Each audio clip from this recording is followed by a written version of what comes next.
नमस्कार. दुपारचे 12:30 वाजता तुम्ही पुढारी न्यूज बघताय. मी गुरुप्रसाद जाधव. सुरुवातीला बातमी वाराणसीमधनं. पंतप्रधान नरेंद्र मोदी वाराणसीमधनं निवडणुकीच्या रिंगणामध्ये उतरलेत.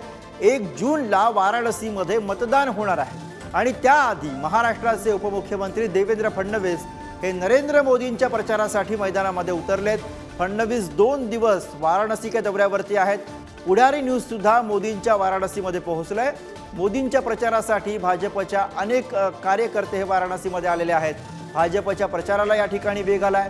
वाराणसीमधील जनतेला आणि पर्यटकांना या निवडणुकीबाबत काय वाटतं, वाराणसीवासी यंदाही मोदींना पसंती देणार का, याकडे संपूर्ण देशाचं लक्ष लागलेलं आहे. आणि याच विषयी अधिक बोलूया. थेट वाराणसीमधनं आपले प्रतिनिधी शिवाजी काळे सध्या आपल्या सोबत आहेत. शिवाजी, जेव्हा वाराणसीमध्ये आपण गेलोय आणि लोकांशी बोलतोय तेव्हा काय लोकांच्या प्रतिक्रिया आहेत? पंतप्रधान नरेंद्र मोदी तिसऱ्यांदा वाराणसीमधनं निवडणुकीच्या रिंगणात. हा विजय जो आहे जवळजवळ निश्चित मानला जात आहे आणि पंतप्रधान नरेंद्र मोदी यांनी 10 वर्षांमध्ये विकास केल्याचं हे प्रतीक आहे. तुम्ही माझ्या बाजूला पाहू शकतात. हा जो घाट मी उभा आहे या ठिकाणी पूर्वी अत्यंत अस्वच्छता होती. तो पंतप्रधान नरेंद्र मोदी आल्यानंतर या ठिकाणी तयार करण्यात आला आणि नजर टाकल्यानंतर गंगाजी स्वच्छ केल्याचा दावा केला जातो. ही गंगा तुम्ही पाहू शकतात. काशीचं खरं रूप हे गंगेच्या किनारी आपल्याला पाहायला मिळतं. गंगेच्या शेजारी असं विकास आणि विरासत हे जे मोदींचं तत्व आहे या ठिकाणी पाहायला मिळतं. आणि ही पूर्ण काशीची जे घाट आहेत हे स्वच्छ कशा पंतप्रधान नरेंद्र मोदी यांनी केलेले आहेत. मंदिराचं शहर आहे, एक धार्मिक सांस्कृतिक नगरी आहे आणि प्राचीन काळापासून या नगरीला जे महत्व आहे ते पंतप्रधान नरेंद्र मोदी यांनी गेल्या 10 वर्षांमध्ये जपताना जे पौराणिक घाट होते ते त्यांचं पावित्र्य कायम ठेवत याचा विकास या ठिकाणी केलेला आहे.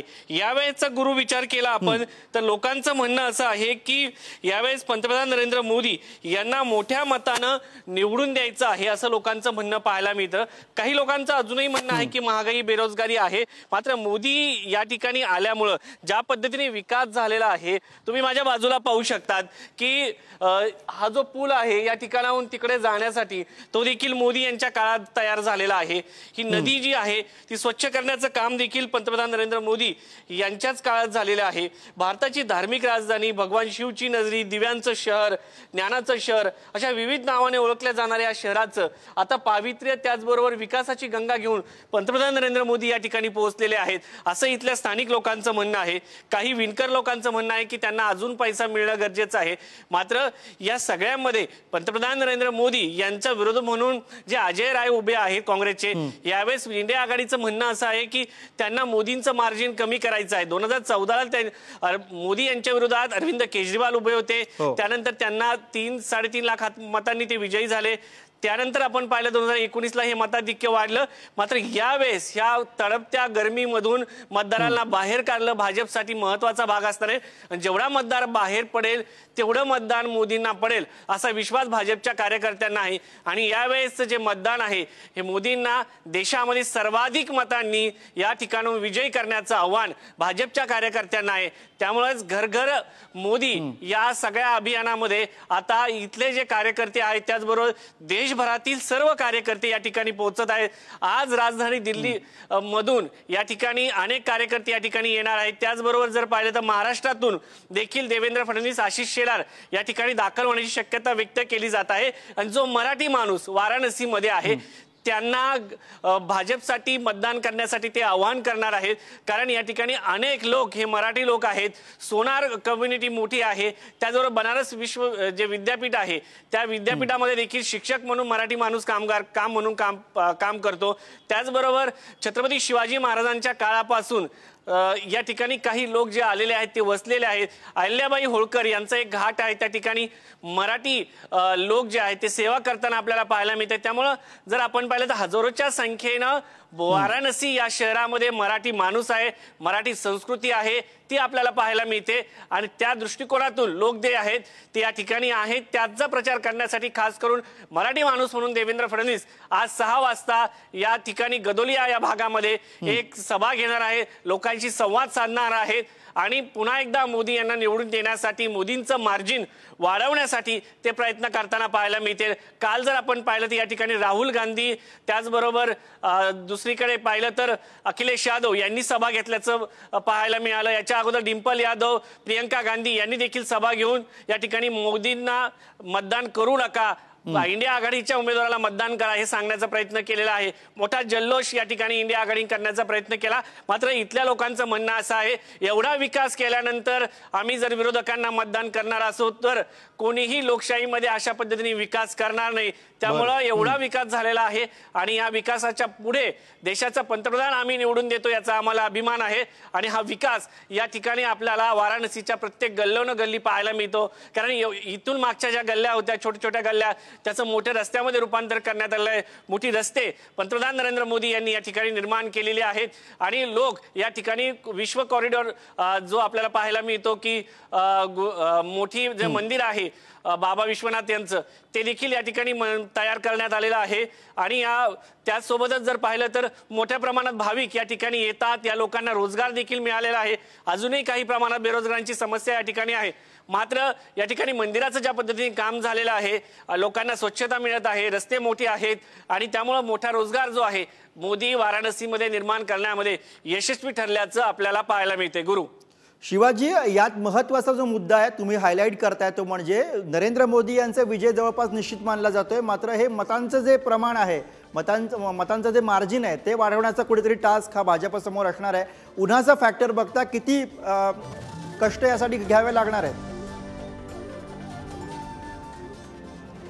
अगदीच, कारण देशभरामध्ये उन्हाचा फॅक्टर अत्यंत महत्त्वाचा आहे आणि वाराणसीमध्ये सध्या मी ज्या ठिकाणी उभा आहे 45 अंश सेल्सिअस पेक्षाही तापमान या ठिकाणी आपल्याला पाहायला मिळतं आणि सगळ्यात महत्त्वाचं म्हणजे प्रत्येक मतदारांना मतदानापर्यंत घेऊन जाणं हा सगळ्यात मोठी जबाबदारी भाजपच्या कार्यकर्त्याची असणार आहे।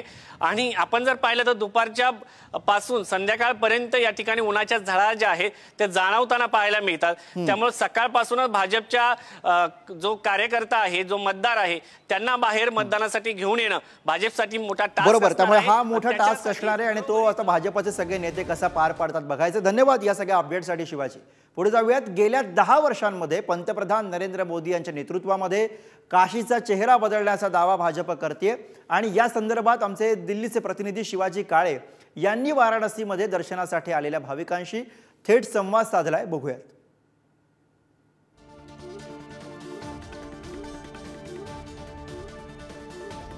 कर्म तेरे अच्छे है तो किस्मत तेरी दासी है, नियत तेरी अच्छी है तो घर में मथुरा काशी आहे। मी आज सध्या आहे देवाची नगरी असलेल्या वाराणसीमध्ये। सध्या ही गंगा नदी आहे आणि गंगा नदीमध्ये सध्या लोक प्रवास करत आहेत या घाटावरून त्या घाटावरती। मात्र देशामध्ये लोकसभेची निवडणूक सुरू आहे आणि या ठिकाणी वाराणसी लोकसभा मतदारसंघातून पुन्हा एकदा पंतप्रधान नरेंद्र मोदी उभे आहेत। देशभरातील भाविक या ठिकाणी येत असतात, त्यांच्याकडनं आपण जाणून घेऊयात की काशीमध्ये नक्की कसा विकास झालाय, लोकांच्या नक्की काय भावना आहे। आप कहाँ से आए? हम जौनपुर से आए। कैसे लग रहा है काशी में आके? बहुत अच्छा लग रहा है। मोदी जी ने जो किया बहुत अच्छा विकास किया है और आगे जो करेंगे बहुत अच्छा ही करेंगे। लेकिन आप जौनपुर से आए, जौनपुर में भी विकास है? हाँ, बहुत हुआ है, रोड बना है, सबको विकास, जो घर है वो मिला है, पानी नल मिल रहा है, बहुत कुछ हुआ है। मध्य प्रदेश मधून काही लोग या ठिकाणी आलेले आहेत, त्यांच्याशी आपण बातचीत करणार आहोत। आप मध्य प्रदेश से आई है, देश में कैसा विकास के काम हुए और काशी में लगकर कैसा लग रहा है? काशी तो देखिए मुक्ति और शांति की नगरी है, तो यहाँ तो कभी भी आया जाए, ये तो चुनावी सीजन है, कभी भी आया जाए तो शांति ही मिलती है और ऐसा लगता है बार बार आए।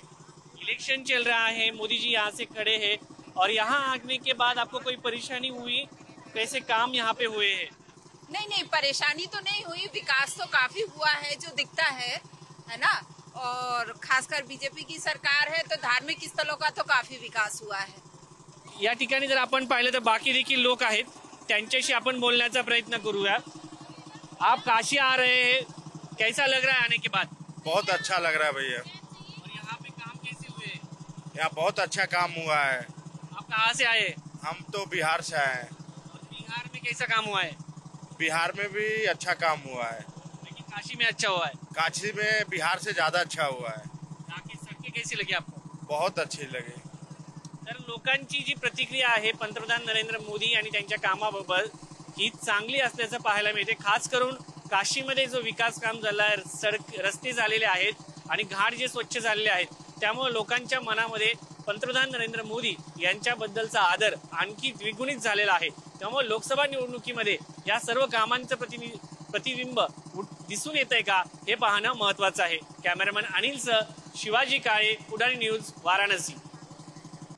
तर पंतप्रधान मोदींच्या प्रचारासाठी विविध राज्यांमधील कार्यकर्ते वाराणसीमध्ये दाखल झाले आहेत। महाराष्ट्रामधून सुद्धा मोदींच्या प्रचारासाठी विष्णुदास सुर्वे गेल्या 8 दिवसांपासून प्रचार करतात। पाहूयात त्यांच्याशी केलेला हा संवाद।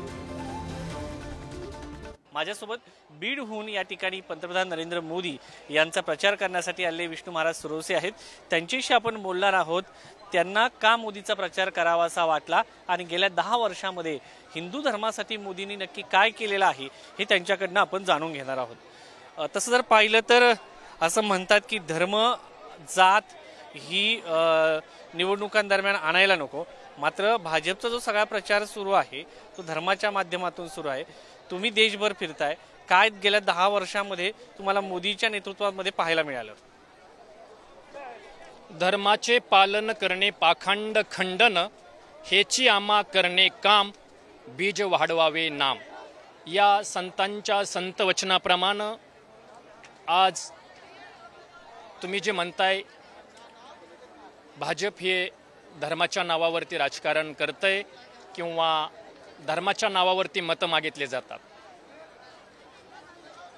या तुमच्या वाक्याला अनुसरून मी सांगेल गेली 10 वर्षापासून मोदीजींनी जो या ठिकाणी भारतामध्ये धर्माच्या बाबतीमध्ये जे काय धर्मकार्य केलेलं आहे ते मग भव्य काशी असेल, दिव्य काशी असेल, अयोध्या येथील श्रीराम मंदिर असेल, उज्जैन येथील महाकाल कॉरिडॉर असेल, सोमनाथ या ठिकाणी सोमनाथ मंदिराचा जीर्णोद्धार असेल आणि धर्माची जेवढी भारतामधील धर्मस्थळ आहेत त्याचा या ठिकाणी त्यांनी निश्चितच गेली 10 वर्षापासून विकास केलेला आहे। एका ठिकाणी धर्माचाही विकास होतो आहे आणि देशाचाही विकास होतो आहे। तुम्हाला जे वाटतंय तो विषय वेगळा आहे, परंतु आम्ही या ठिकाणी धर्मप्रचारक म्हणून ज्यावेळेस या भारत देशामध्ये तीर्थयात्रेचं भ्रमण करतो